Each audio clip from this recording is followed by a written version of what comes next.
All right. So for anybody that you have on your team that maybe wants to hear about the topic or the vineyard, this is being recorded today. Just want to start today by thanking everybody for joining us. So this is our last call series that Sanity's been hosting now for the last several months. This is our chance to introduce you to some partners that maybe you haven't met yet. And if you haven't met Sanity yet, give you kind of a quick summary of who we are. But we like to make these fun and real light. And today we'll be featuring our friends at Arista and IntSights, a couple of our leading security partners, and then our friends at Duckhorn Vineyards. So let's go ahead and kick things off. So for those of you that know us, I do see a lot of familiar faces. We're a data management solution provider headquartered here in Denver, Colorado, serving customers across the country with presence in the Midwest, Desert Mountain, and kind of Western U.S. We've been in business now for approaching 20 years, I think 17 years now. We kind of like to look at everything, holistically. So these are our core solutions. And we've worked with a lot of you on, server, storage, network, business continuity solutions. But over the last few years, we've really focused on building out our security practice as well as our networking. So for today's topics, we're going to be focused on, what Sanity is focused on within the security space, and then highlighting two of our technology partners. But as everybody knows, security has changed so much and it's constantly evolving. So as much as we'll be focusing on security today, I mean, security touches kind of every piece of the network, right? So as cloud and hybrid cloud has kind of, really taken over, the perimeter has been harder and harder to defend. So you have to have kind of intelligent platforms and different ways of going out and doing actually like threat hunting and intelligence and monitoring with more than just what you would do with traditional, security infrastructure, like your firewalls and different ways of kind of, protecting just headquarters. So with the distributed workforce and with cloud adoption, it's really an always changing, landscape. And so, as a company, our goal is to come in and understand, where you're most vulnerable, where you need to really focus, and then align with the right technology partners that can help us get there. So, like I said, over the last 5 years, we've really been focused on building out our security practice. This is kind of a high-level overview of all of our kind of core pillars.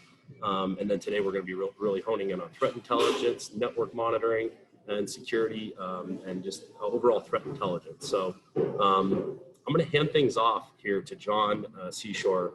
He's one of our solutions engineers.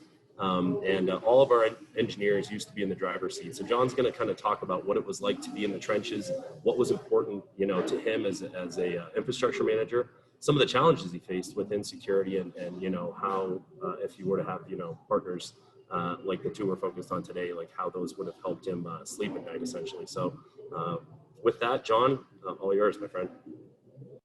Hey guys, I'm John Seashore, solutions architect. I work with Keith quite a bit. Historically, I've worked in IT operations for many, many years, and it's a challenging space to work in. And when you get the job, or when you get the promotion, when you get to be that that senior sysadmin or IT manager. In my case, I was an IT manager, and I got the job and was hired. And was super excited, right? My friends were super excited for me. My family's all congratulating me, and showing up at work and meeting all the new people and learning the role. And, they turn over admin rights to you, and you get to see, and I started looking at my environment going, wow, that's a lot of servers, or a lot of domain admins, or a lot of service accounts in the domain admins. Wow, so who put 7-zip on this server?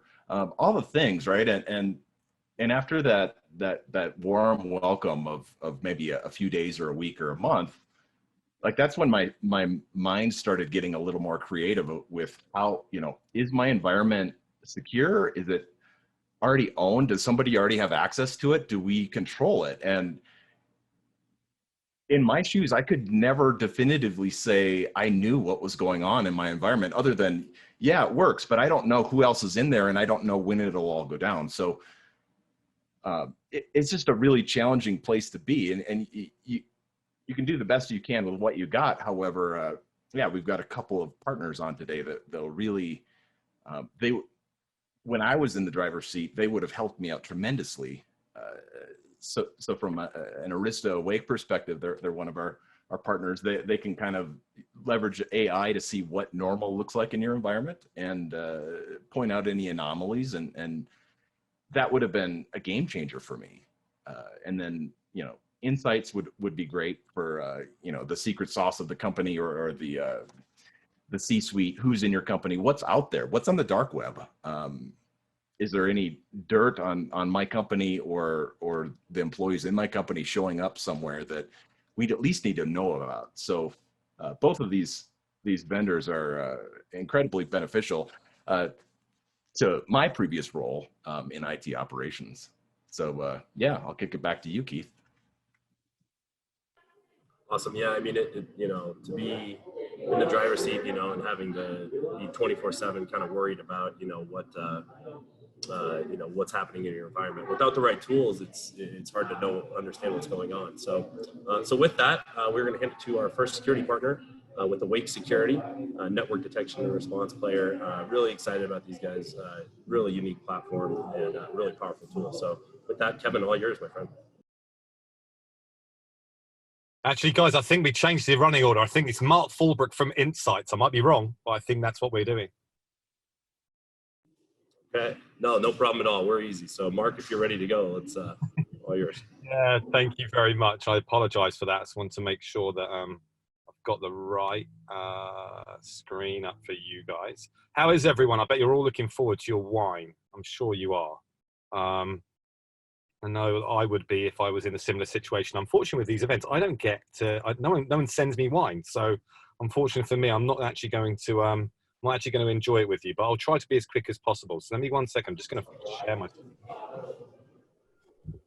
1 second.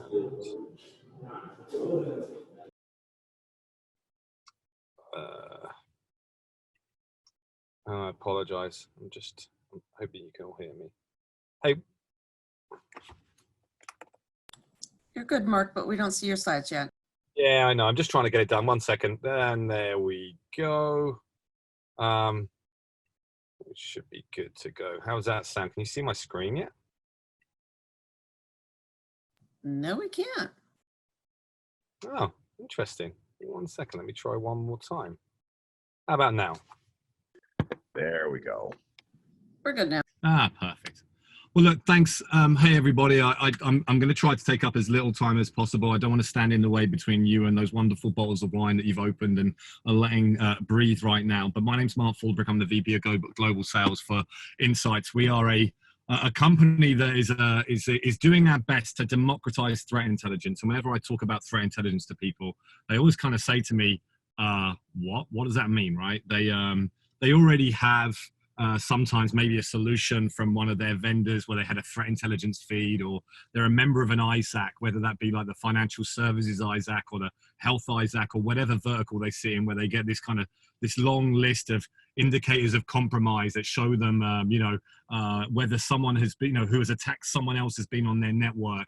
And they kind of say, at the end of the day, that's kind of useful, but I don't really understand why I want to invest in more. And actually, for me, when we talk about, or for IntSights, when we talk about threat intelligence, we're really talking about what I call, actionable threat intelligence. And actionable threat intelligence is really threat intelligence that is specific to your organization.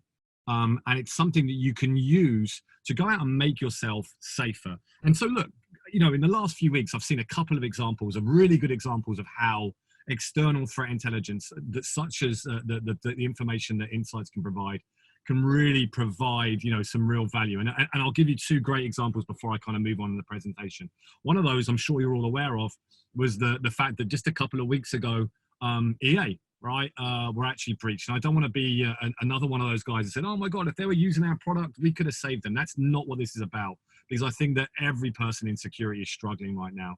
But actually, interesting enough, when you look at the EA breach, it started with someone on the dark web buying an identity, buying a trusted identity. It's actually a Slack cookie, cookie for the Slack environment, that allowed them to get access to the EA Slack server.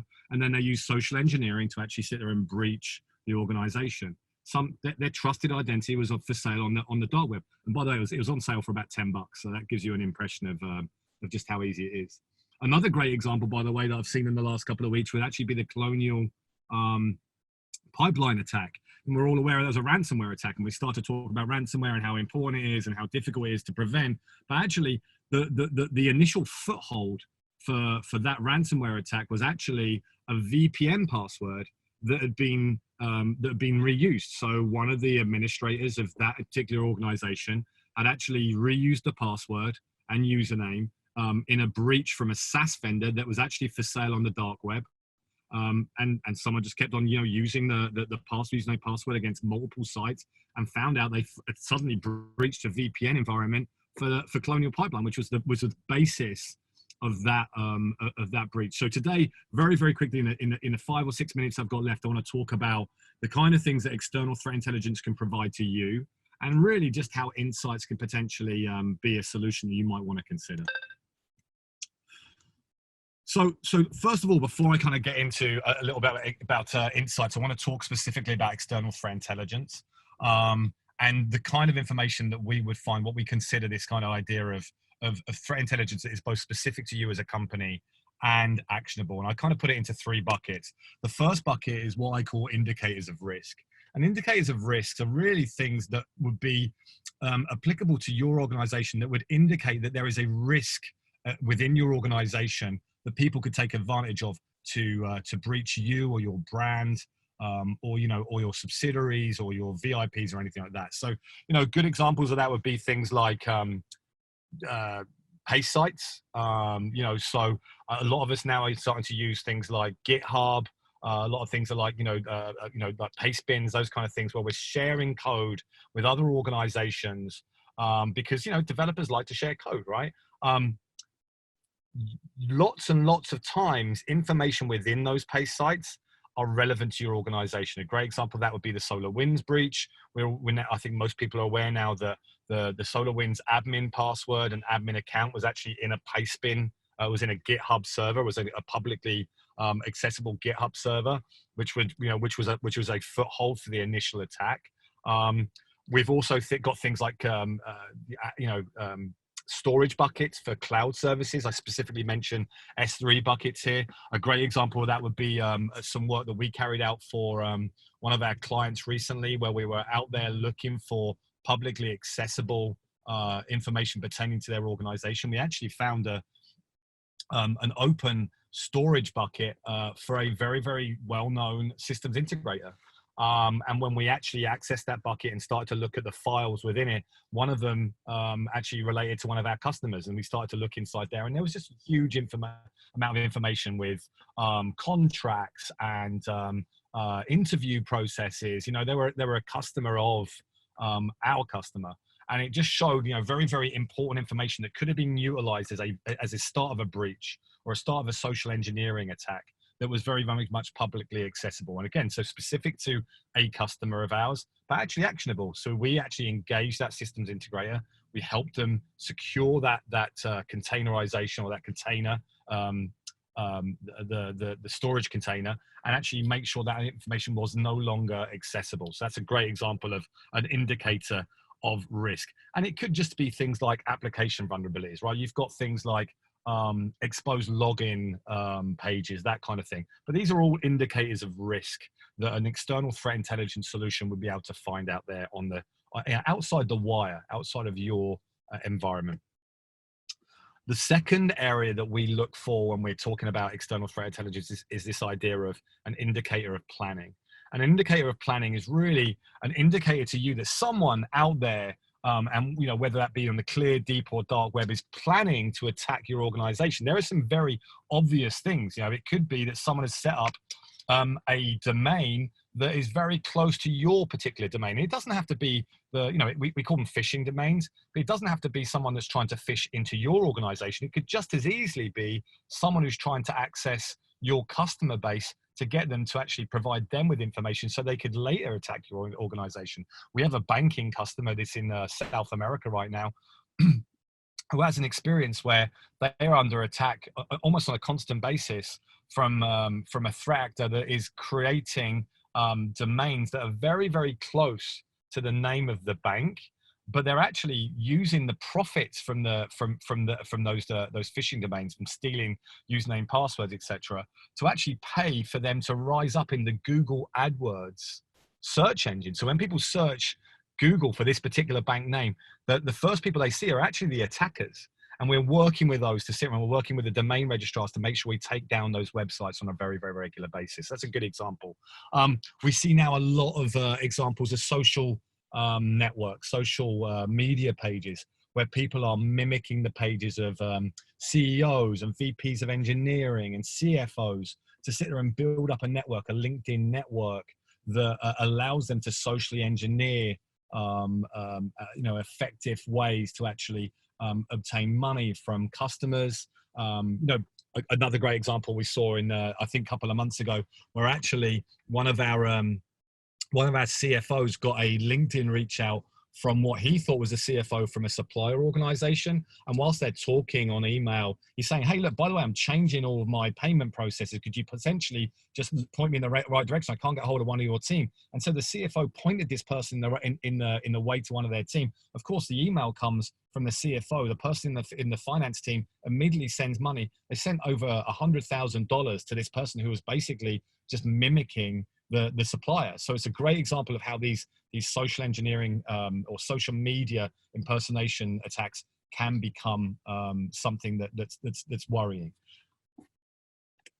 Lastly, is this idea of what I call indicators of compromise. And we spoke about IOCs earlier, this long stream of IP addresses and SHA-1 values. And for me, they're not indicators of compromise. I mean, don't get me wrong, I can see how you could see that. But for me, true indicators of compromise is when you find things that really that really show you have been breached, right? When you go on a ransomware site and see your data being sold, it's pretty clear that you're being breached, right? If there are attackers selling persistent access to your organization because they've breached you and left the back door, then that's a true indicator of compromise. If you find credentials that are being sold on the dark web, or cookies relating to your web applications, that's a true indicator of compromise. Someone has actually managed to get into your organization, is then selling those that access. So these are another area of external threat intelligence. And again, as I say, something that is both very, very, very, very relevant to your organization. These are your identities that are being sold, your passwords, your information, but something that is incredibly actionable, something that can be taken down. You can negotiate with a threat actor. You can ask them to take the information. You can buy the information to make sure that it's actually relevant. So again, both specific and actionable.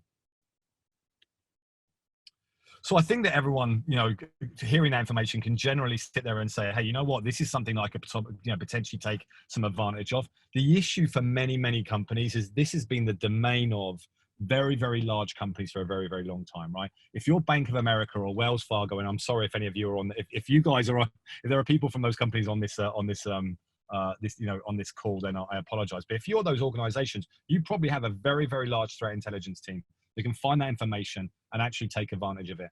But more and more companies are finding that their information is for sale on the dark web, that they're, that they're at risk. There are phishing attacks that are taking place for them. And there were no real solutions that allowed them with their minimal resources to actually take advantage of the benefits of these external threat intelligence solutions. They had too much information to look through. They didn't have enough resources. They went out and spent a lot of money on some of these, these solutions that have been built for big companies, and found out there was just a ton of feature bloat that they don't take advantage of. So they're paying for things that they're not using. And that's really where IntSights comes in. IntSights was built just to be instantly accessible and easy to use for organizations of any type of size. It doesn't matter what organization, how many resources you've got, you'll be able to access those complex signals, all that information that's out there, the huge amount of information, but it's going to be turned into contextualized, prioritized, more importantly. We're going to tell you the alerts you need to look at, and you can operationalize it as well. You can take that information and actually do something with it. You can action it. And because of that, we can we can reduce that huge amount of risk through things like threat mitigation and remediation. We can actually stop those attacks as they're starting. So very, very quickly, with the last, I think I've got a few minutes left, I want to talk a little bit about how that works. So to give you a heads up, we search the clear, deep, and dark web. And for people that don't really understand what that means, the clear web is anything that's kind of indexable by the main search engines, right? It could be social media, it could be the domain registrars, that kind of thing. The deep web is the stuff that's not so easily to find. It's still you can still find it, right? You can still write a URL. It's the .pl, it's the .ru type websites. It's the websites that are in maybe Farsi or Russian, so the Cyrillic type websites that need to be searched. It's also things like closed social media, things like Telegram or some of the more encrypted social media chat groups, that kind of thing. And then lastly, the dark web. I think we all understand what that is. You need to access it with a different kind of browser. You know, the URLs for what they are, you know, the addresses are incredibly long. You can't search them. You have to know people to get into some of these forums. You have to have incredibly high reputational scores to actually get deeper and deeper into these forums. So that's the kind of place that where we're hanging out. Our analysts are hanging out. We have multiple personas that allow us to search for information pertaining to our customers. And when we find information, we put it into one of six buckets. And I think you know we spoke a bit about this before, but attack indication would be, you know, chatter about actual attacks that are taking place on your organization. Data leakage could be documents or information, username, password, tokens that are being sold out on the clear, deep, and dark web that are related to your organization. Phishing is you know, obviously, you know, clear. Brand security could be things like mobile applications that are spoofing your particular organization, or it could be people stealing your brand, setting up social media websites related to your organization. And then exploitable data are things like, you know, logon scripts, servers that are that are internet facing that have significant issues. And lastly, executive protection would be things like, you know, social media impersonation. It could be doxing. We work with a lot of media companies right now that have their journalists doxed on things like Reddit, that kind of thing. So we're constantly looking out for that information as well. So it could be W-2 information, social security information relating to your execs, that kind of thing. And then what we do when we have that information is we put it into incredibly easy to read, into an easy to read format that allows you to essentially action it. You can share that information to people in your organization, no extra charge. You can remediate it at a touch of the button. You know, I think we remediate about 90 to 95% of our requests. We remediate, whether that be social media or websites. We can do that within 24 hours. The rest take a little bit longer because there are rules around what can be taken down, what can't be taken down. We can automate things. You know, for instance, if we find a big tranche of username passwords, we can feed them straight into AD, and AD will go out and change those passwords throughout your organization to make sure they're not being reused. So that's a great way of automating. We can, you know, tell a mail gateway to block any phishing website, that kind of thing. And lastly, you can actually ask an analyst, you know, if this is information you want, we have an analyst 24/7, 365 available to you. You can just go out and find more information. They can engage a threat actor. They can talk to them. They can make purchases on your behalf. So look, as I end this, and I think that I am a couple of minutes left, but I'm just going to try to wrap up here.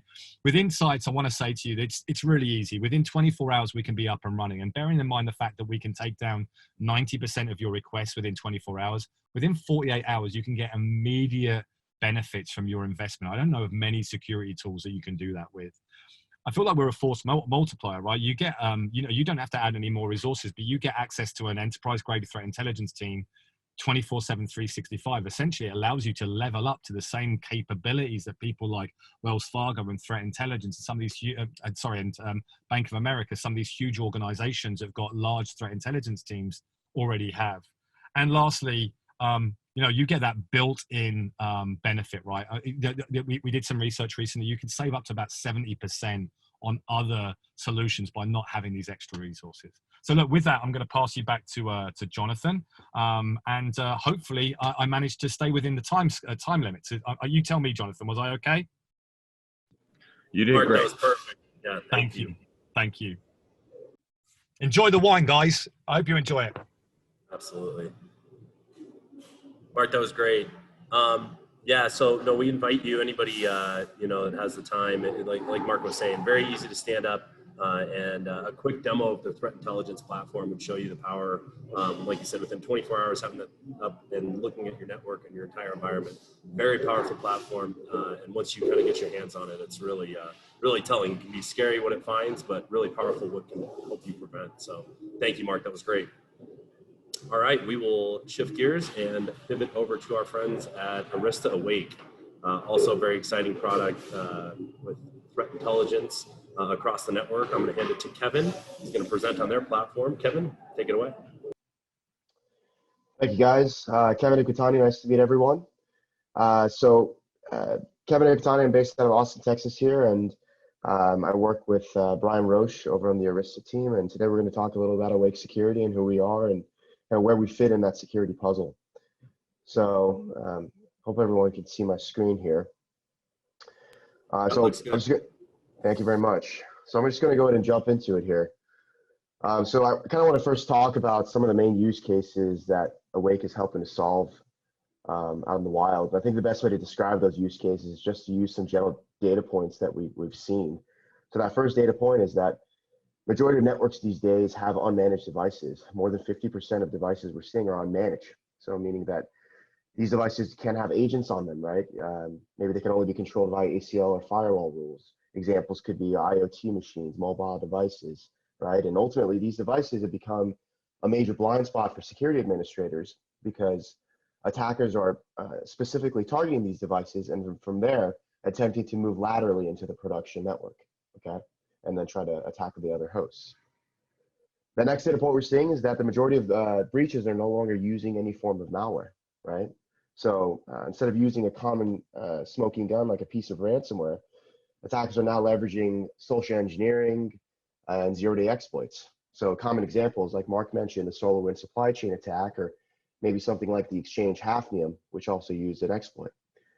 And then once the attackers have used these techniques, from there, they're just using common social engineering to gain credentials into an internal network, and then from there, maybe use PowerShell scripting to attack and find other critical assets that may be existing on the network. So traditionally, it's very difficult to track these techniques using your heuristic or signature-based tools. Okay? And that final data point we're seeing is that the majority of traffic these days is encrypted. So if you probably asked me 10 years ago, it was the opposite. 70% of the traffic was unencrypted. And to make matters worse, with GDPR and compliance, we now actually have to be able to detect upon the intent, that malicious intent, without decrypting the traffic. So the results of these three stats is what you see below, right? You have a higher cost of security operations. What that means, it's very difficult to find the finance and the personnel to look for an advanced analyst that's able to track the techniques that I just mentioned. You also have a higher attacker dwell time. So what that means is that attackers are able to stay on the network for days, months, maybe even years. Once again, going back into the SolarWinds example, it took FireEye and Mandiant just over 6 months to realize that they had an active adversary on the network and that they were attacking SolarWinds' customer base. And then finally, you have a higher rate of false negatives. So the combination of unmanaged devices and encrypted attacks makes it very highly difficult to find a security tool that's able to alert upon these techniques in a reasonable amount of time. So this is really what Awake has built their name on space for, and what we'll talk about in the slides coming up. So if you've seen other network security products, you've probably seen this slide before. So this is what Gartner defines as the SOC visibility triad, really the three pillars that go into defining enterprise security. So a product like Awake is considered a network detection and response tool.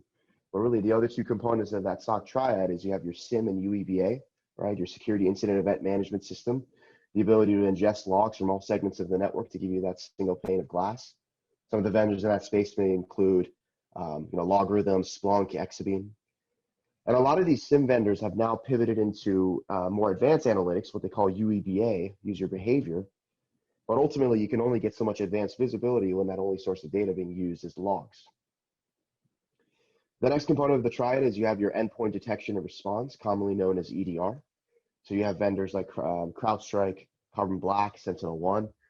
And EDR was essentially designed to be an augmentation to the traditional antivirus, okay? So an example could be that your anti-malware blocks some form of ransomware at the endpoint. Maybe that ransomware came in via a PowerShell script embedded in an Excel document. Well, an EDR tool will be able to essentially illustrate that entire process all the way to the point that it was blocked, and maybe also give some remediation by isolating that host from the environment. Now, the point here is that let's say you have some kind of ransomware that protrudes past one endpoint. Maybe it starts spreading through the environment via an SMB share. That's not something an EDR tool will be able to illustrate today just because it's confined to the host itself. So hence you have that final component of the triad, NDR, network detection and response. So you have a product like Awake that's able to analyze all the packets off the wire, right, and give you visibility into all directionalities of that traffic, right? So east-west, host-to-host traffic, host-to-server, north-south, as well as applying to all components of the Lockheed kill chain.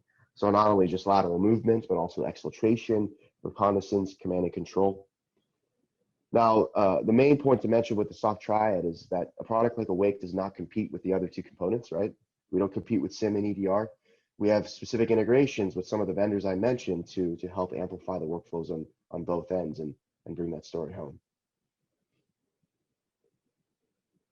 So who is Awake Security, right? So as mentioned earlier, right, we were acquired by Arista Networks earlier last year, but just prior to our acquisition, we were funded by Greylock Partner Venture, the same folks who backed Imperva and Palo Alto Networks. And just a little preview from this page, you can just see the lineup we built from security researchers, threat hunters, execs, thought leaders coming from all different industry verticals of security. We have folks coming from Darktrace, HP, Booz Allen, McAfee, Carbon Black, Cisco, Cylance. I was a former Cylance myself. Much of the team over there is now on the Awake team. And collectively, this team has 100+ patents across security, data science, and network processing. And just prior to the acquisition, 30% of the company had PhDs.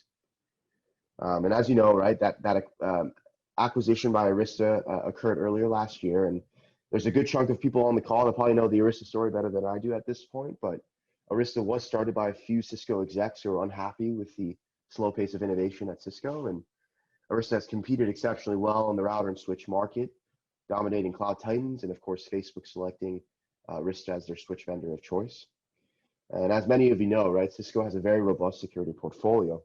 So with Arista's acquisition of Awake, this is our first step into dominating Cisco beyond just routers and switches and getting into security and NDR.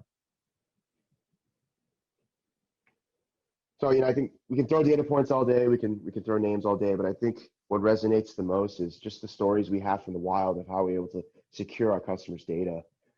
So Awake has many different industry verticals that we can send over to you. Examples could be, seeing, Tesla on a corporate Wi-Fi, or finding a Peloton bike on a SCADA network. But this particular example comes to mind because it helps to summarize a lot of the use cases that I just mentioned. So this was a rogue IT insider attack that occurred with the New York Financial Services Organization earlier last year. And what it was an IT contractor that worked for the company that enabled debug mode on 4 Polycom phones. Now, that event by itself may sound benign, but the reality was this organization had over 8,000 Polycom phones. And by enabling that phone into that debug state, it essentially enabled that contractor to record the conversations. So, of course, he enabled debug mode on the CFO's device. He enabled it on 3 other conference rooms where sensitive information was being exchanged. And then from there, he converted that recording into an MP3 file. And then from an SMB share, uploaded that to Gmail and probably sold that recording on the black market for a pretty penny. So if we rewind and we look at each of these events, right, you can't install an EDR agent on a Polycom phone because it's a phone, right? It's just like we were saying earlier, it's an unmanaged device. And you can't install an EDR agent to give you that forensics output. And then from there, that attacker didn't use any type of smoking gun like a ransomware, something like that. He simply just used social engineering based on his intimate knowledge of the operation. And then finally, from the component of exfiltrating out the data, all the network admin saw was some IP addresses communicating out to Gmail, which of course by itself is very benign. So what Awake was able to do is able to take all these events, culminate them into one story, right? That were all related to one overall campaign on the network, and then alert the security operations team in a reasonable amount of time that they had a loss to their business. Okay. So here's some of the main feature sets that come with the Awake platform, and these feature sets are important because it helps to differentiate us from other solutions on the market. So really, the first part of that Awake platform is our Entity IQ system. Okay, so Entity IQ is a data science construct that basically gives us the ability to autonomously discover and profile all the devices that we're seeing off the wire. So what that means is that within a 72-hour period of Awake being deployed, we're able to give you an inventory of all the devices that we're seeing. So what that means is we're not just seeing your workstations and servers, but we're also going to present you your IoT devices, mobile phones, Polycom phones, right? And then for each of those devices, we're not going to just give you an IP address. So if you're an investigator in the Awake platform, an IP address is going to be of no use because IP addresses change, especially in the midst of an investigation. So for each of those devices, we can actually drill down into the username most closely associated to the device, as well as its system name. This is a highly unique trait to the Awake platform because most of the solutions in the market you'll see will actually rely on external integration to give you this data, whereas we're able to present this to you in roughly 72 hours. The second key component of the Awake platform is our adversarial modeling language, commonly known as AML. So AML gives you the ability to build your own queries and searches to not only develop indicators of compromise, but also indicators of attack. So you really understand the true tactics that are being used behind that particular detection. So what that means is that out of the box, the Awake platform comes with just about 2,000 model skills and recipes. Each of these models are being constantly curated by a threat research team, our data science team. But ultimately, for each of those 2,000 detections, we're actually going to give you the backend logic, the backend regex logic that Awake is using to look at the DNA of that attack. Okay, so I've been working for security vendors my whole career. I've never seen a vendor that actually provides that logic to its customers, and the point of that is that we want to work in unison with our customers to help improve the models and detections, one, but two, give you the ability to customize them to your liking. Now, that being said, right, I mean, I think an example was, I know Mark was talking about the Colonial Pipeline attack. One particular example of an AML could be a Revel ransomware, right? We have a detection model for Revel ransomware, and Revel ransomware actually was the culprit for the JBS meat supply chain breach that occurred 2 or 3 weeks ago. Now, in this particular case, right, if we have a detection for Revel ransomware, we're not going to look at like a common IOC like a hash or domain, because those can be easily circumvented and changed. What we do is we take millions and millions of variants of Revel ransomware that we've seen globally, and then we find variations amongst each of those models that's common out in the wild, things that can never be changed or circumvented. So for example, for Revel ransomware, there's only 4 different client extension codes that it uses, or maybe the fact that it only has, it uses 12 different handshakes when it's establishing its TLS connection. These are values that are highly unique to Revel ransomware. It's going to be consistent amongst every other variant we see. So if you take that approach and you look at 2,000 different variations of it, it gives you a sense of the type of coverage that we can provide. Now, final component of the Awake platform is AVA, the Awake Virtual Assistant. So AVA gives you the ability to manage your environment with under-the-hood services to help pre-compute, automate, and correlate threat analytics. So what that means is that in the Awake platform, an analyst can create what they call a situation, a campaign, which means taking individual events that are culminating into one story on the network. And as an analyst is creating that story, AVA will actually go in and automatically correlate artifacts on the investigator's behalf, potentially saving them hours of time and hundreds of clicks. So what that means is that, let's say I have a group of devices that have some kind of unknown C2 channel to a domain, okay? Well, as an analyst is creating that situation, if AVA sees another device that's exhibiting similar behavior, it'll automatically add in that artifact on the admin's behalf and then audit that it made a contribution, okay? On average, during most situations, AVA contributes at least 40 to 60% of the artifacts, essentially splitting that investigator's work in half. Okay. Last slide I'll talk about here is just giving you a sense into how Awake is deployed. So Awake is collecting all the packets off the wire using different sensors that we deploy across all segments of the network. These sensors can be both physical and virtual for AWS, Azure, and GCP. And what the sensors are doing is they're actually generating full copies of the packets and storing them on disk. But then from there, you have a head-end appliance that we call the nucleus.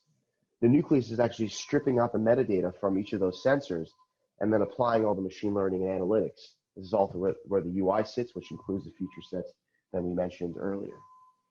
Now, it's important to mention from a data processing perspective the nucleus is only processing about 3 to 5% of the data in the aggregate. So for example, if you're seeing 1 gig off the wire, the nucleus is processing no more than 30 to 50 megs to look for that relevant security context. Now, if an analyst is in the Awake platform, they see a detection that causes them to investigate further, what they can actually do is they can query for a full copy of the packet that's sitting on the sensors in real time. So this is a functionality that's highly unique to Awake as well, the ability to have full copies of the packets. We can retain them up to 2 to 6 days. And on top of that, right, with the acquisition of with Arista, we have capabilities that are going to be highly unique to the Arista DMF, the packet aggregation, to actually increase the retention time using their recording nodes. Okay. So that's all I had to say about the Awake platform. And like I said, if this is something of interest to anybody on the call, happy to go through a full technical demo and show you things and see where we may be able to align our needs. But I will pass it back over, and thank you again for having me today. Awesome. That was great, Kevin. Thank you very much. Yeah, and just like with the IntSights platform, we'd love to show you the power of its ability to kind of understand behavior and what is normal behavior and what isn't. Right? It's all understanding what should be happening on your network and not. So again, let us know. Talk to your account team or reach out to Sanity. We'd love to show you the Awake platform. Very powerful visual insights into your network, and yeah, really cool platform. So okay, well, before we jump into the fun part, open it up to any Q&A based on the technologies we've discussed today. If anybody has any questions that they'd like to ask now, please go ahead and drop those in the Q&A. And we are going to open things up for everybody to be able to interact here and ask questions for the wine part. If you want to go ahead and grab your Sauv Blanc and open that up and give that a pour into one of your wine glasses, let that open up a little bit as well. And with that, we're going to open things up to all of our attendees, and we are going to hand things over to Duckhorn Vineyards.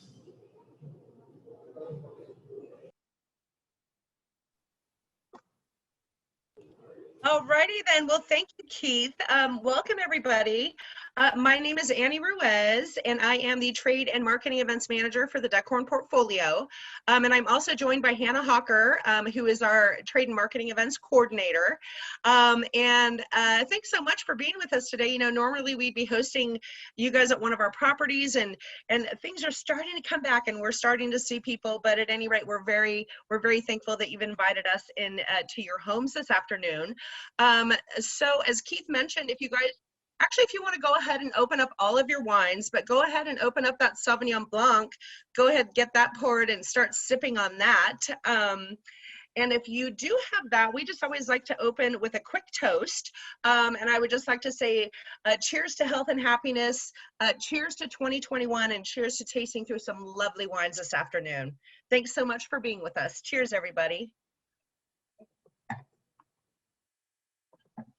All right then. So then the next thing that we want to do is, and if you guys, I see a lot of people, if you guys could, it's great. We'd love you to be interactive. And if you could turn on your video, that would be amazing. So we're not talking to little black boxes, but whatever works for you.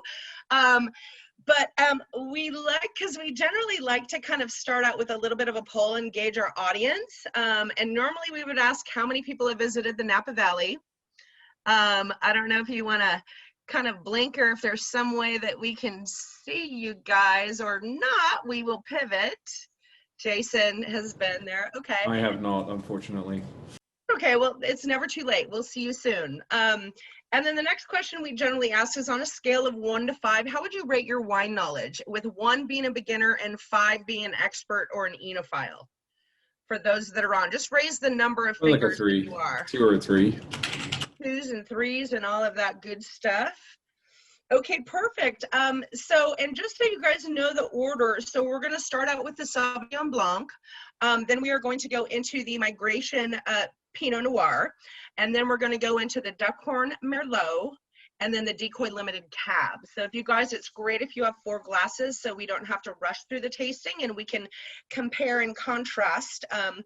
with that. And with that said, just talking a little bit about winemaking, you know, there's a lot to it, from even just the way that we orientate the rows of vines, how that coincides with the sun patterns and the wind patterns, and how we water. We actually beam off of satellites to know where we need to water our different vines at any of our given properties. We actually fly our winemakers over to France to look at the trees that are sometimes 200 years old, and they are farmed specifically for barrels. It's not like we're just going over to France and chopping down trees, just so you guys know that.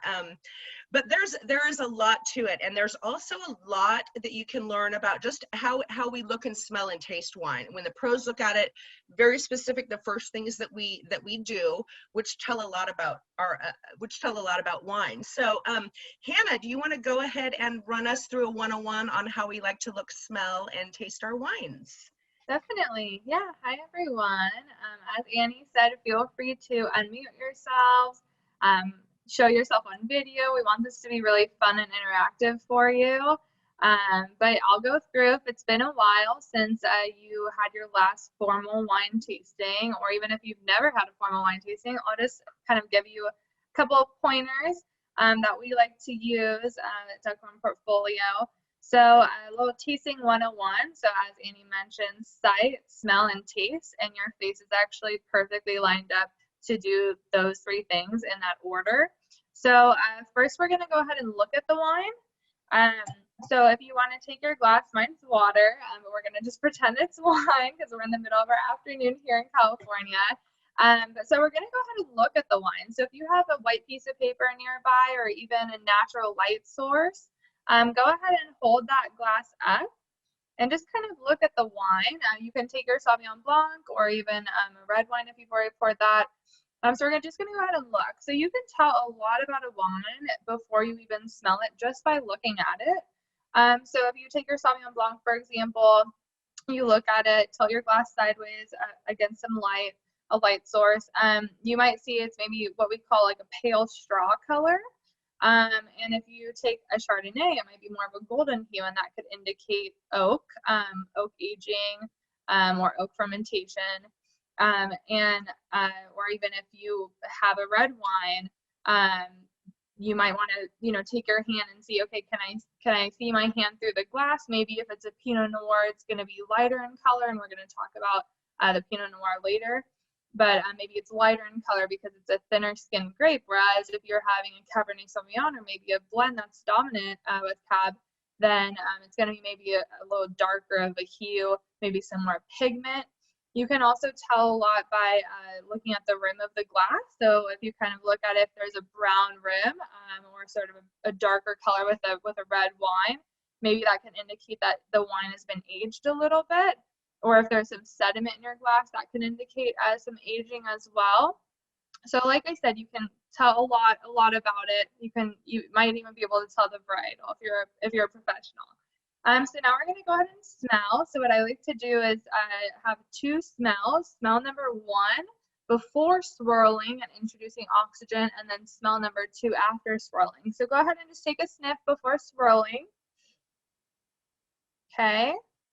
And then let's go ahead and introduce oxygen to this. So we're just going to go ahead and swirl, swirl, swirl, introduce some oxygen to this glass, this wine.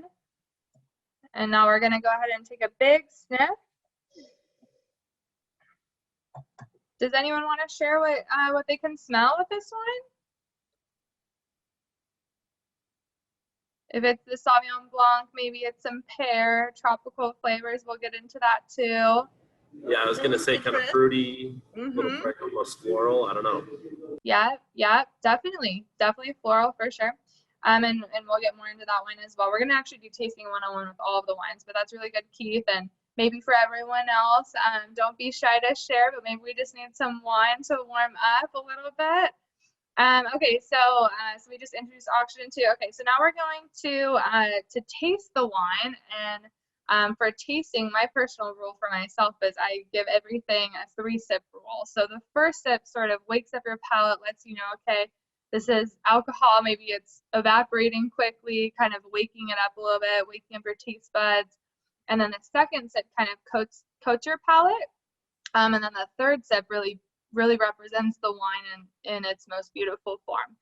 So let's go ahead and sip. And also, as you sip your wine, it's also fun to slurp. It's not just fun because it sounds funny, but it introduces oxygen onto your palate and really softens any tannins, or maybe just has more of an aromatic quality. So go ahead and give it a slurp, and feel free to unmute yourself.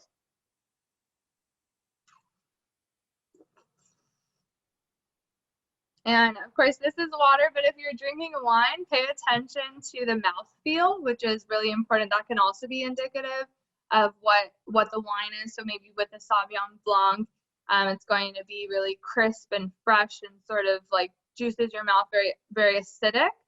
Whereas if you're having a red wine or a Cabernet, it's sort of a little bit more of a chalky feeling, and maybe a little bit more tannic, and maybe a little bit more drying. So that can be kind of a bigger and bolder wine. So as we go through all of our wines, we're going to practice tasting 101. And by the end, you all will be pros and definitely master sommeliers. So we'll see. But I'll go ahead and pass it back to Annie for now.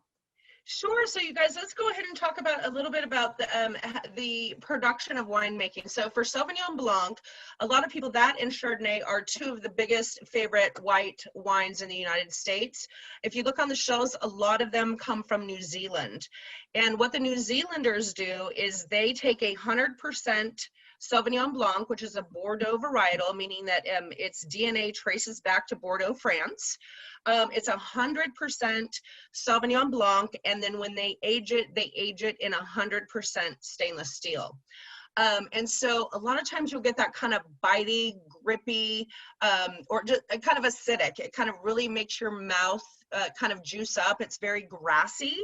And it's not that it's good or bad, it just depends on your palate.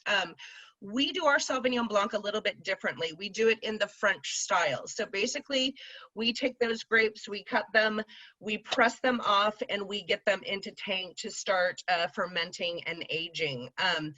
A little bit, what we do different too is instead of just 100% of Sauvignon Blanc, we add a little bit of the other white Bordeaux varietal, which is called Semillon. Have you guys heard of Semillon? Or you're probably not running out to get a case of Semillon.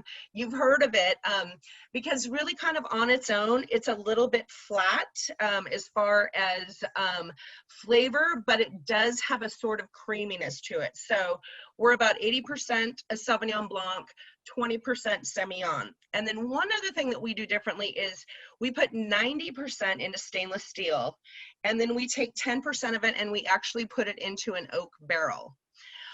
So what this does, and when it goes into barrel, it's a method called surlise. So what happens is we have the grape juice, which is sugar, and then we go ahead and we introduce yeast to that. The yeast eats the sugar, and the byproduct is alcohol. So what happens with those yeast cells, they fall to the bottom of the barrel, and that's kind of the surlise. It's kind of creamy. It sounds kind of gross, but we actually take that surlise and we mix it for 5 months straight.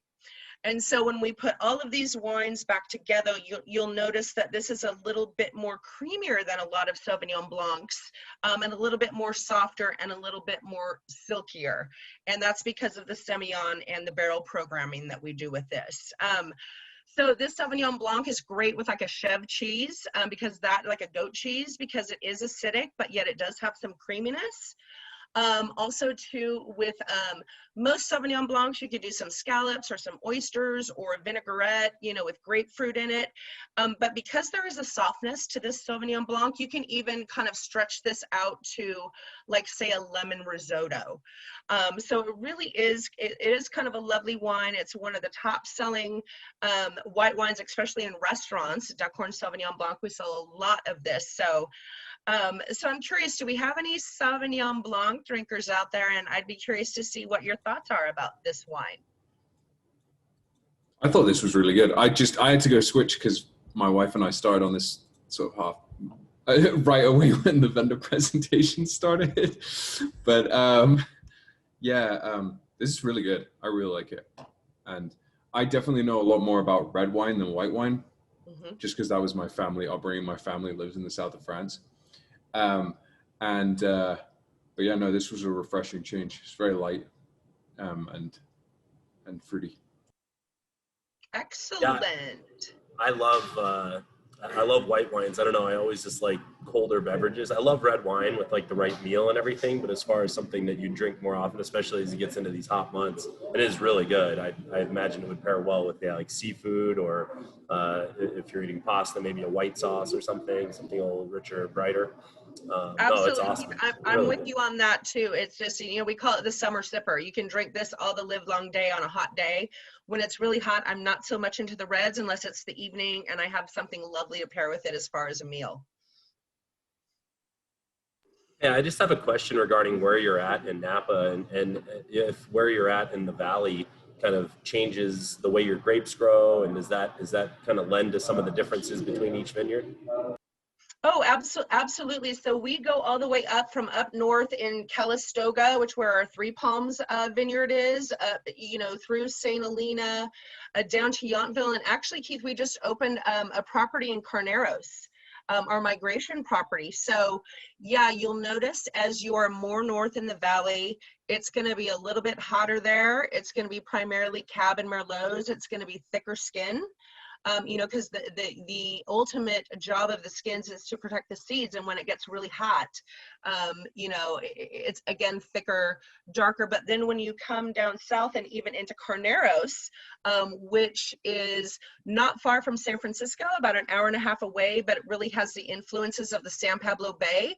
So we do a lot of Chardonnay and Pinot Noir there, because again, it's cooler, a little bit thicker or thinner skin grapes. So yeah, it definitely differs as we go along. Thank you, Hannah, for showing this. So you can see, and then we even go up to Goldeneye up in Anderson Valley, which is about 18 miles in from the coast. And it's a little bit warmer there, so it's a little bit heavier Pinot Noir.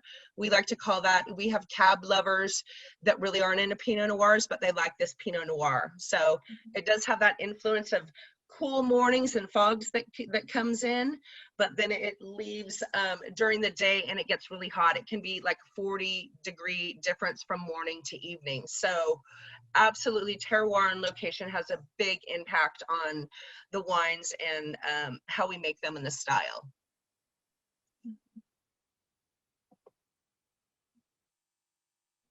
Does that help? Yeah, that's great. Beautiful. Yeah, great, thank you. Sure. So then let's go ahead and let's move on to our next wine, which is going to be the Migration Pinot Noir. So if you guys want to go ahead, open that, give it a pour, and do kind of start your 101. And then Hannah, if you want to show the migration video, and then we'll come back and you can run through that Pinot Noir. Sounds good.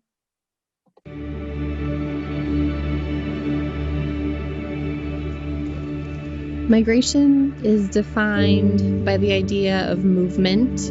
We flock to premium, cool climate, coastal AVAs. My name is Dana Epperson, and I am the migration winemaker. Once I found out that you can blend creativity and science, and that winemaking is truly an art form, I fell in love. Migration started in 2001. We released our first vintage of Pinot Noir from Anderson Valley. In 2008, we released the first Chardonnay ever to be released in our 30-year history of Duckhorn portfolio. Our newfound home within the Sonoma Coast allows us to create a very unique wine that can really shine through and express its true terroir.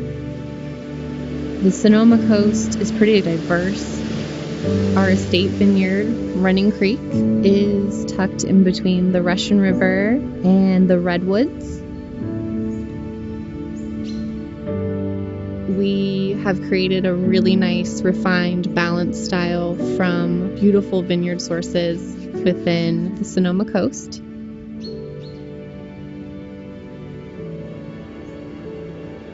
The migration wines are refined, they're classic, They are balanced, beautiful, and true to place.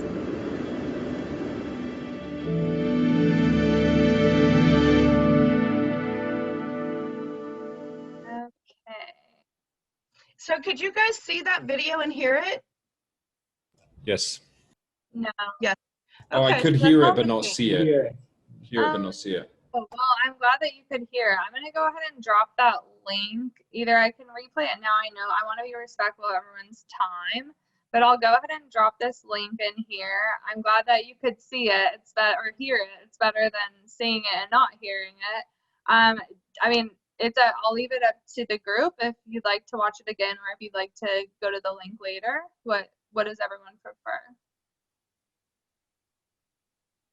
I think link later is fine. Let's go ahead and taste Okay. through the wine. To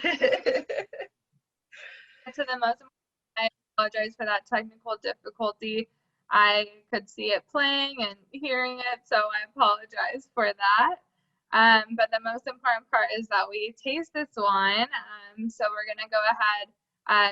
You just did your one-on-one with this, I hope. So looking at it, maybe because it's a thinner skin grape, this is 100% Pinot Noir. So because it's thinner skin, maybe when you're looking at it, you kind of see some of those gem tones, maybe ruby or garnet, and kind of holding your hand, maybe you can kind of see your hand through it. It's a little bit more transparent, which is indicative that's a Pinot Noir. So who loves Pinot Noir here? I know I do. Do we have other Pinot Noir lovers? Okay, Brian, Jason, Kimberly, Philip. Okay. Yeah, Pinot Noir is delicious. It's also a really interesting grape varietal because of its thin skins. It really absorbs its environment. We have a phrase called terroir, which is a French term. I'm sure you might know, Philip. So essentially what that is just the environment. So the soil composition, the weather patterns and the climate, how much rainfall has that area had, has the Sonoma Coast area had in that year, how much heat, how much sun exposure, what's growing around the vineyard, are there animals nearby, is it close to water? All of those things really are expressed through the wine, and that's often why Pinot Noir is usually just 100% Pinot Noir, especially in the ways that we make it, because it's very expressive of its environment. And I just love Pinot Noir. So this is coming from the Sonoma Coast. So on the Sonoma Coast, they experience a cooler winter followed by a relatively temperate summer, which can present a longer growing season. So the grapes are, gaining ripeness, but at a slower pace. And this wine in particular is coming from 4 different vineyards. The Sonoma Coast Vineyard is coming from, or the Sonoma Coast EVA, is coming from the Running Creek Estate Vineyard, which is one of our estate vineyards, Dutton Ranch, Bloomfield, and Ryan Farm. And throughout the Sonoma Coast AVA, the soil composition is usually made of like sandy, loamy soil, so that can present some minerality in the wine. But I think that this wine is very, fruit forward, but also you get some of those light earthy tones as well. And we age it for about 10 months in 100% French oak. But I just think it has such a lovely texture, with just the right amount of tension, a lot of layers of, those rich dark berry fruits, even some blackberry, and a really silky finish. And yeah, what do you all think of this wine? Really Yeah, this one's excellent. I would say like sort of plum, raspberry, a little bit spicy. Yep. Yeah, a little maybe bit. Maybe a little oaky as well. Yeah. Nice. Definitely. I agree. Yeah, it's definitely, it's an interesting mouthfeel because it's not too heavy, but it's also, not like the Sauvignon Blanc, what you just had it. There's definitely more berry characteristics and darker fruit, even some lighter fruit, that's presented here. So it's very enjoyable. I'm glad you all enjoy it too.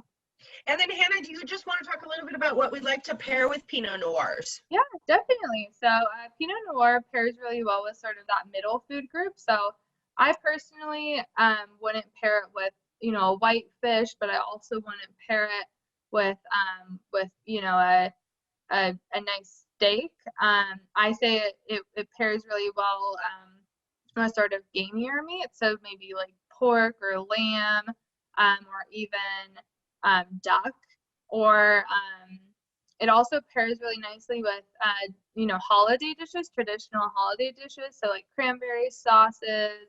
If there's a nice like herb or spice mix and a stuffing, anything like that. And then a lot of people actually think that you can't pair Pinot Noir or any red wine with fish, but that's not true. This wine in particular pairs really well with salmon because the acid in the wine and the natural fat that's coming from the fish really complement each other. So I would say you definitely can. And when it comes down to it, what I've learned in my training throughout the years is don't be ruled by rules. So definitely it's really whatever works best for your palate, but there are a lot of chemical components to foods that just complement each other and marry really nicely. So lots of variety with Pinot Noir, even like a mushroom bisque. You can go on the lighter side. There's a lot of different options. A triple cream or a double cream brie, even that fat and acid really work well together. All right, then. Do you guys have questions, or what do you think of this wine? So, Anne, I have a question. You and Hannah have mentioned the term estate vineyard a couple of times. What's the difference, or what's an estate vineyard versus a vineyard? It means it's a vineyard within like a 5-mile radius around the actual property where the winery is. And if it's not, then those are other kind of that we source, and we've been partners with many different vineyards locally. But estate vineyards has to do with the proximity from where the actual winery is, and I believe it's a 5-mile radius, and that is the only way that you can put estate wine on the label if it's within a certain distance from the winery. So it's a distance. It's not necessarily better, because you could have vineyards or grapes growing in a different that you own in a different part of the valley that is fantastic. So when I hear estate, I'm thinking, oh, that must be better, but that's not necessarily the case. You are correct, Jason. It's not necessarily true. And again, it depends on, everything kind of depends on your palate and what you like. Some people love the taste of cilantro, and some people think it tastes like soap. So to say if it's an estate wine or not, it just depends on your own personal palate and preference. Okay, thank you. Okay. All right, then. Any other questions about the Pinot? I was just going to say, with red wines in general, I've seen people kind of like swirl it and look for the little kind of fingers. I don't know if that has to do with like the tannins or the amount of sugar. Is that a good visual inspection to be able to tell different types of red wine? I mean, usually, so basically what you're referring to, Keith, I believe is like the legs of a wine or the fingers of a wine. Legs, so I mean, obviously water's not going to do anything, but if I had wine in here and swirled it around, kind of looked at the legs, it's not really indicative of if it's a good or bad wine. All that is really just like the viscosity of the sugar and the alcohol. So alcohol evaporates, sugar sinks. So basically that's just what that is. So sometimes people believe that, or people would say that if there's thinner legs, then maybe it's a higher alcohol content, and if it's thicker legs, I believe, or do I have that mixed up, Annie? If it's thinner, sometimes that can indicate that's higher alcohol, and then if there's thicker legs or less of them, then maybe it's not as much of a high alcohol wine. That's absolutely correct. So if you see not necessarily every wine that has great legs, it does not mean that it's a finely made wine. Yes. That's a great question. Thank you. All right, then, so let's go ahead and let's move on to our next one. And Hannah, I'm going to go ahead and I'm going to try to go ahead and launch the next video, which is going to be the Duckhorn video. If you guys want to go ahead and pour the Merlot, and if you want to go ahead and start your 101, then we'll come back and we will run through this wine. So let me see if I can get this running for us here. Dan and Margaret Duckhorn were integral in establishing the Napa Valley as a serious wine-growing region. They founded Duckhorn Vineyards in 1976, and their passion was contagious. We were one of the first 40 founding wineries. Nobody was focusing on Merlot as a standalone varietal at that time. My name is Renee Airy. I'm the Director of Winemaking for Duckhorn Vineyards. For me, winemaking is kind of a delicate balancing act. You get to play and kind of be creative with science as a guideline. We are making classic, balanced, food-friendly wines that show a sense of place. We have 7 estate vineyards here in Napa, all with a unique combination of soil and microclimate. Our Three Palms Vineyard is truly a unique site. The soil is incredibly rocky and covered in volcanic stones, which drives a lot of complexity, concentration, and ultimately ageability. Winning the Wine Spectator Wine of the Year with our Three Palms Merlot is an unbelievable honor. It's something I'm still really trying to wrap my head around.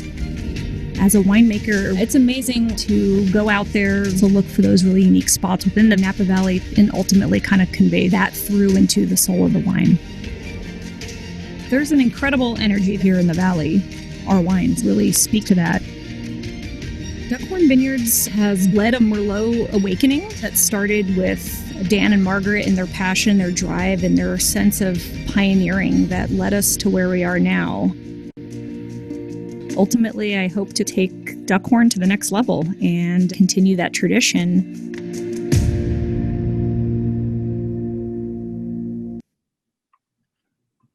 All right, then, let's go ahead and talk a little bit about Merlot. You guys, I'm going to start real briefly and talk a little bit about the history of Duckhorn. So Duckhorn was started by Dan and Margaret Duckhorn, in case you're wondering where the name came from. It's their last name. He was a finance guy and she was a school nurse. They lived in San Francisco. They used to vacation in Napa, and in 1973, they actually bought a little plot of land up in St. Helena, and they actually started out as, it was a grapevine nursery. That's how they started out. And then there was something amazing that happened in 1976, and I'm wondering if you guys have any idea what it is. It's something that changed the world of wine, not only in the United States and California, but across the globe. Do you guys know what that is that happened in 1976? Nope. So it's called the Judgment of Paris. So that is where there was preeminent judges who were from France, wanted to do a blind tasting of Napa Valley wines against French wines. And they just thought, okay, this is going to be fun because we've been making wine for, you know, like 1,000 years or so. And you guys are just a few decades ago, it had prohibition. You guys make like Boone Farms and stuff. This should be really fun. Let's do it. So unfortunately, it did not work out for them. And all of the French judges unanimously voted for the Chateau Montelena Chardonnay and the Stag's Leap Wine Cellars Cabernet Sauvignon. So that was it for Dan and Margaret. They hopped on a plane. They went over to Bordeaux. They studied and basically kind of found out and studied as much as they could on Merlot, and basically brought it back to the United States and introduced Merlot to California. So, and it's interesting because in the beginning, people just thought they were kind of crazy. You know, we were charging $12.50 a bottle, and they're like, that's crazy. It's, you know, it's not going to work. You guys are going to go bankrupt, that type of thing. And then here we are 45 years later. You saw our winemaker, Renee Airy for Duckhorn. She had worked for Duckhorn for 16 years. She started out as an intern, went to the lab, assistant winemaker, and winemaker. So finally, when she was winemaker, her very first vintage, which it was in 2017, her 14 Three Palms Merlot got Wine of the World from the Wine Spectator. So so it's a pretty awesome story about Duckhorn and how we came about, but this is kind of our flagship of wines and kind of where we started. So I'd be curious if we want to go ahead and do our 101. If we want to, if you look at this wine, how does that compare to the Pinot Noir when you look at it? It's a little bit darker, right? You can't see through it like the Pinot Noir. Absolutely. And there's kind of a reason for that. So real quickly, I'll go into the process of making these wines. So when you have a Pinot Noir, it's a thin-skinned grape. It's in a cooler climate. And when those grapes come in, we actually pick them off of the stems. And if you were to take one of those grapes that you saw in the video and squeeze it, what color do you think that juice would run? Any idea? You would think it would be red, but it's actually clear. So clearly you're not drinking a clear wine. So where do you think that the color comes from? The skin. Beautiful, beautiful. And there's also one other thing that's in red wine that's not necessarily in white wine that comes from the skins. Do you guys know what that is? Tannins. Beautiful, absolutely. So it's interesting. So with a Pinot Noir, we pick those berries off and we soak those for 3 days, for about 72 hours. And you can see again, cooler climate, thinner skin. Whereas when you get into the Merlot, we take those berries off and we soak and macerate this wine for 3 weeks. And it is a warmer climate grape and it has thicker skins. So you can see that bleeds out a little bit darker if you look and you compare the Merlot to the Pinot Noir. You guys see that? Does that make sense? Good, good, good. And then, so do we have Merlot drinkers here? And I'd be curious to see what you guys think about the Merlot. It's a really full body. It's really rich. It'd be great with like, duck or red meat or something like that. I always think about what food it would go well with. Steak. Right, absolutely. A duck, lamb, a filet mignon, because it's not super high over the top. There's not a lot of fat in it. And that's one of the reasons that Dan and Margaret really, really focused on Merlot, because it is so pairable with a lot of different wines. So I know Merlot, not recently, I mean, I don't know, 10, 20 years, kind of got a bad name, right? Right. I mean, it was Cabernet, then, what was it, Sideways, Pinot Noir became the hot thing. Yep. Yeah, I forget if it's the left bank or the right bank of Bordeaux. Is the majority of that wine is Merlot? A majority of this wine is Merlot. With these different Bordeauxs, they are blended. This one happens to be 82% Merlot and about 16% Cab, and then a little bit of the other 3 Bordeauxs, which is Cab Franc, Petit Verdot, and Malbec. And Jason, I just would love to address, we get the question about Sideways a lot. And it was, Merlot took a deep dive after that movie came out. And it's really interesting because we always talk about who wants to take our life experience from those 2 clowns, you know, the one guy who's like cheating on his fiance 3 days before their wedding, and then Paul Giamatti, who's in the tasting room chugging out of spit buckets, you know. But the other, it sounds like you. Right. And then the other interesting thing is, do you remember when Paul Giamatti was talking to Virginia Madsen about, oh my God, the 1961 Cheval Blanc and how amazing. And she was like, oh my God, where did you get that wine? How did you get it? Well, if you look at that, it was actually a director's joke. You can look it up online because that is primarily a Merlot blend. It's about 85% Merlot. And it was really a director's joke that not a lot of people knew about. And while Merlot sales did go down, I do have to say there was a lot of bad Merlot makers at the time, and Duckhorn only benefited from it just because we make a beautiful Merlot and it upped our market share for sure. So we always think that that's an interesting question and kind of welcome to answer that. So that's kind of the deal with Sideways. And Jason, you also had a question about the right bank versus left bank in Bordeaux, and all the Bordeaux blends are made from Cabernet Sauvignon, Merlot, Malbec, Cabernet Franc, and Petit Verdot. You're right with on the right bank, they primarily focus on growing Merlot, and the left bank is Cabernet Sauvignon and blends coming from all over. Okay, thank you, Hannah. No problem. All right then, so do you guys have any other questions about the Merlot? Anything we're good? Okay, so then let's go ahead and move on to our next wine, which is going to be the Decoy Limited Napa Valley Cabernet Sauvignon. So if you guys want to go ahead and pour that, and then Hannah, if you want to go ahead and run through this wine with us, that'd be great. Yes. So, so at the Decoy, so yeah, go ahead and do your 101. look and smell and taste, it's going to be definitely a little bit different than the Merlot.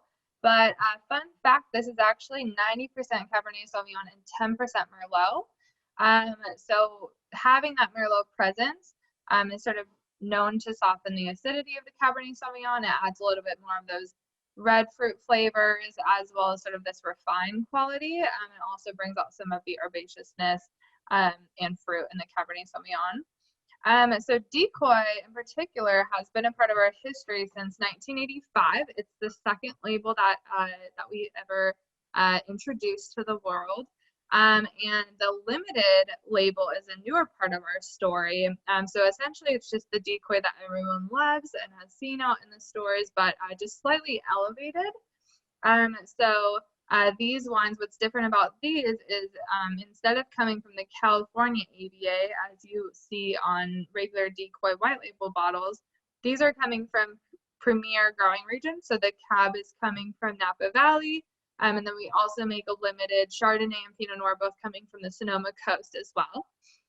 So decoy is interesting. The word decoy is sort of something that shows as something that it's not. It's also something that if anyone is a duck hunter, as Dan Duckhorn was, it's something that you would take with you when you're duck hunting. So it's really interesting.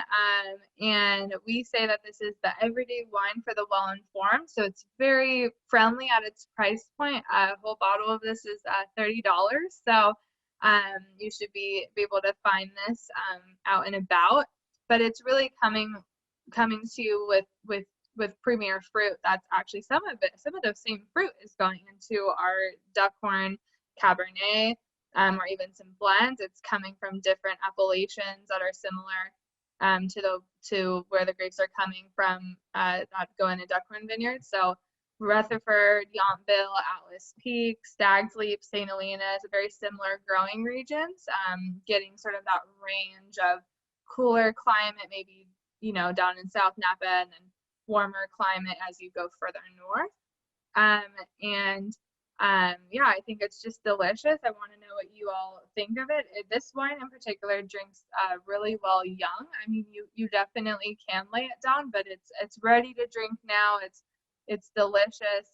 All those red fruit characteristics.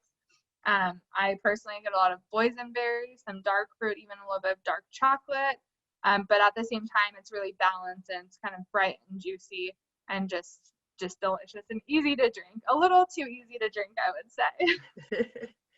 But what do you all think as you look at it and smell it and taste it? Is it different from the cab? Do you find some similarities? What do you all think of it?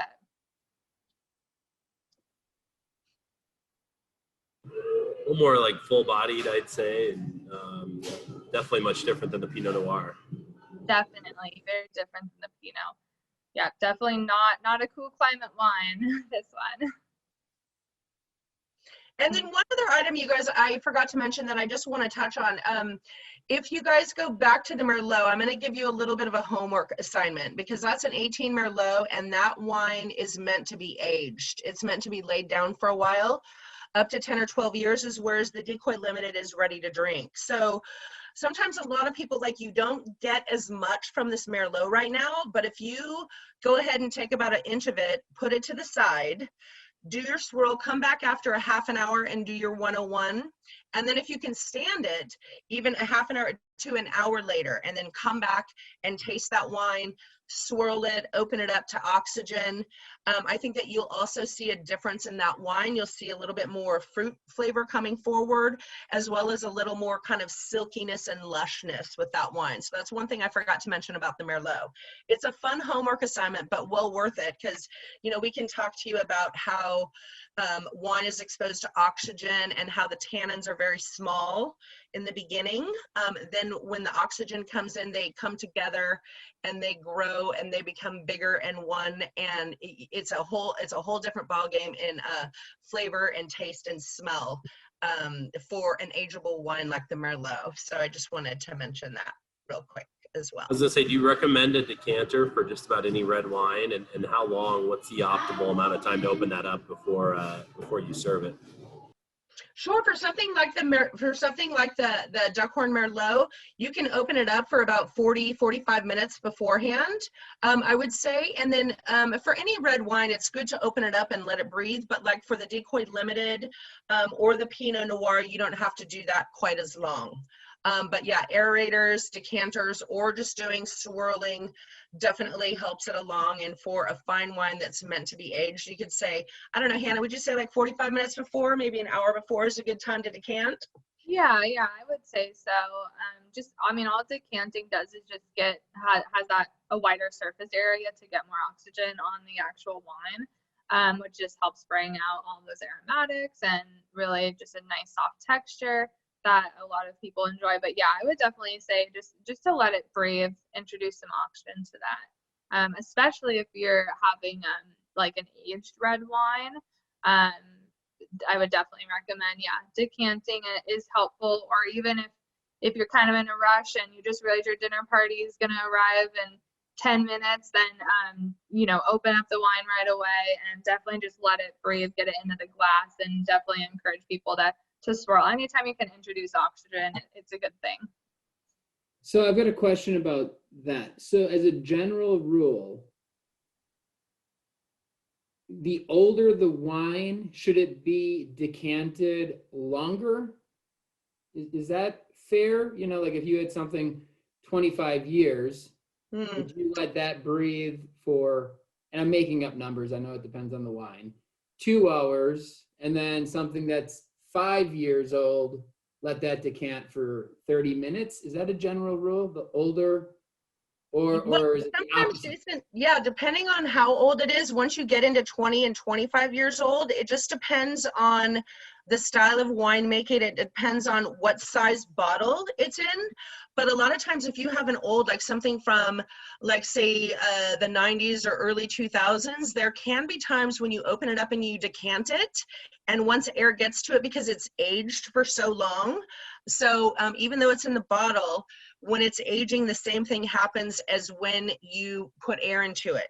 It just takes a little bit longer. So really old wines, sometimes if you decant, they'll actually fall apart and they get very flat.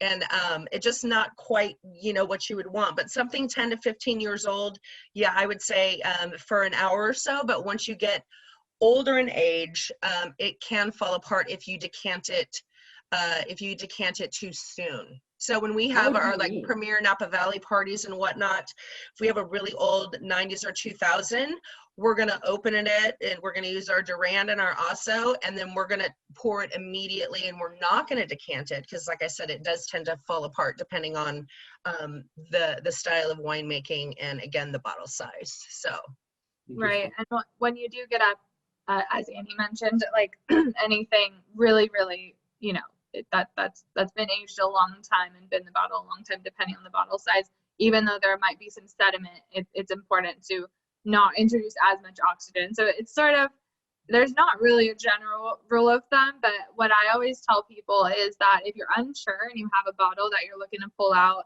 of your cellar or wherever you've been storing it, if it's been properly stored, make sure to, I would call the producer and just call the winery that you got that bottle from, and they'll be more than happy to tell you sort of, okay, like step by step, here's how it'll be best enjoyed, probably. So that's always kind of a good rule of thumb, is to contact the producer.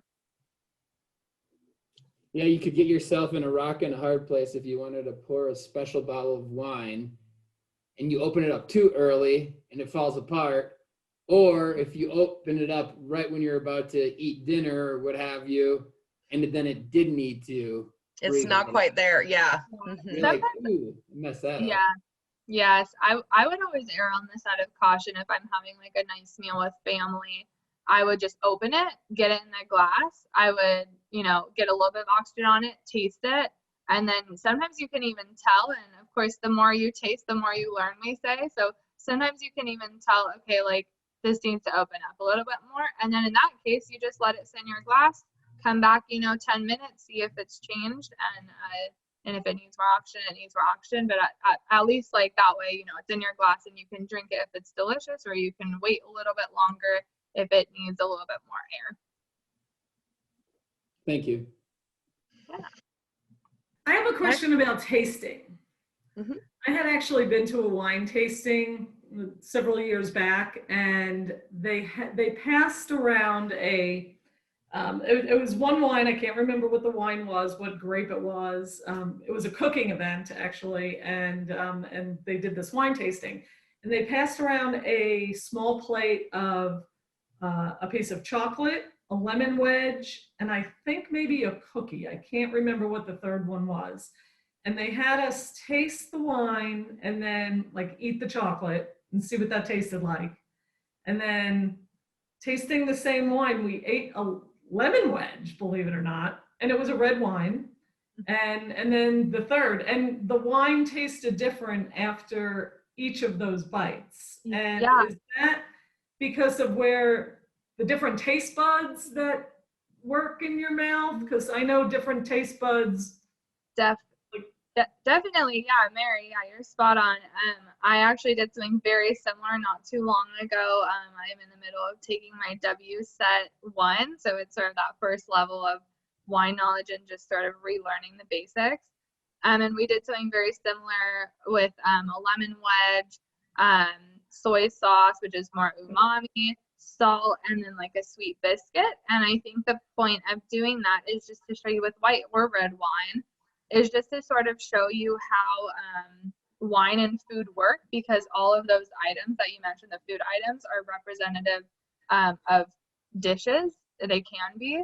So, you know, and it just sort of shows you how wine changes, because wine can never alter a food. It's the food that has the potential to alter a wine. So if you have the very food-friendly components in food are salt and acid, and a little bit trickier of food components when you're talking about pairing or eating are going to be anything that's sweet or umami, so sort of mushrooms, soy sauce, things that have a lot of flavor but subtle flavor at the same time. But yeah, I mean, just everyone's palate is so different, but taste buds, like, we as people can sort of recognize, okay, that's something that's salty, that's sour, that's sweet, that's umami.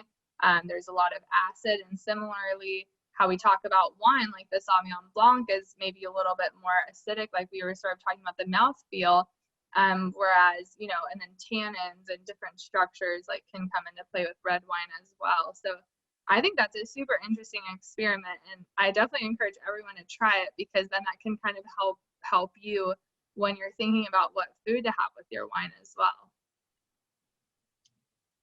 Thank you. Hopefully that answers your question. Great question, Mary. Thank you.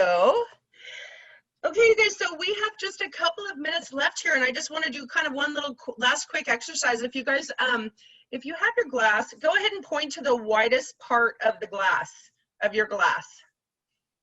If you point to that, I just want to let you know, so that's a serving size. If you go to a restaurant, it's generally about 4 or so ounces. It's the same as a shot of spirits or a beer.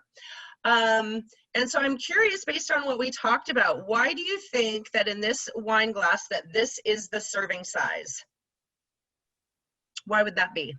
Because it's the maximum surface space. Surface to air, yep, wine surface to air ratio, Mary, exactly. So when you look at this, you're like, gosh, my glass is this big. Why do I only get this much? You know, kind of a deal. But it's kind of like the server does that when they do it. They're already like kind of setting you up to go ahead and to do your swirl, and to go ahead and get that air in to kind of soften those tannins and get that wine kind of going.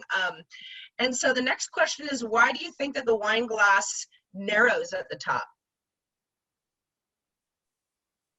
I believe it's for the aroma. It's a good way to, I don't know how that works. It funnels the aromas right to your nose, right? Because we're not drinking wine out of a martini glass, because it would kind of go up this way. So absolutely right, Jason. And then the last question I have is, why is there all of this space left at the top of my wine glass, and why is it not filled to the top or close to the top? Because there's more left in the bottle. Right. Some people talk about it. It's like, well, for profit margin, for the bar, for the restaurant, for sure. But really it is so you can swirl, you know, because if you have a full glass and I'm swirling next to Jason, there's a chance that, you know, my cab could end up on his shirt or his lap. So we want to make sure that that doesn't happen. That doesn't happen with that. So the top part is for swirling. So just wanted to pass that along. And you guys, don't forget to do your homework. Take a little bit of that Merlot, put it to the side, taste it a little bit later. And I think that you will notice a big difference in that. And so we're getting ready to sign up, but do you guys have any other last minute questions? Are we good? Well, thank you so much. Oh, go ahead, Jason. You have a question? No, I was just going to say thank you, but well, that's all I was going to say, so I'll let you finish. Well, you are welcome. We appreciate it. You know, we do quite a few of these. We've seen a lot of people over, you know, the last year, and we appreciate you guys being so engaged. Sometimes, you know, it's all black squares and it's like crickets, but so we appreciate you guys kind of joining in and chatting and asking questions. And also, too, if you guys are in Napa, come and visit us. We're opening back up. People are coming back fast and furious. And just to let you know, too, at our properties in Napa, we're actually booking out our Fridays, Saturdays, and Sunday are booking out about 3 weeks ahead of time. So when you guys feel comfortable, come on down, come on over to Napa. We always love to give extra pours and extra love to our virtual tasting friends. So again, and we appreciate your time, and thanks for inviting us into your homes this evening. We appreciate it. That was a great job. Thank you. We love these virtual events. It's nice to be able to do it in the comfort of our home, but man, a field trip out your way would be even more fun. So we'll have to come visit, Keith. We'd love to have you. Yes. Keith, it Well, looks Anna, like you're there. and Hannah, thank you both. Yeah. There, right? You're there, Keith. Yeah, right? I know, exactly. Just down the street. Field trip, road trip. Yeah. Well, thank you so much. That was great. We really appreciate it. Thanks for walking us through this delicious wines, and really appreciate it. So with that, we'll end today's last call, but thanks everybody for joining. Have a great evening and enjoy the rest of your wine. Bye. Thank you guys. Take See you care. guys. Bye, Thank you. everyone. Thank Bye. you.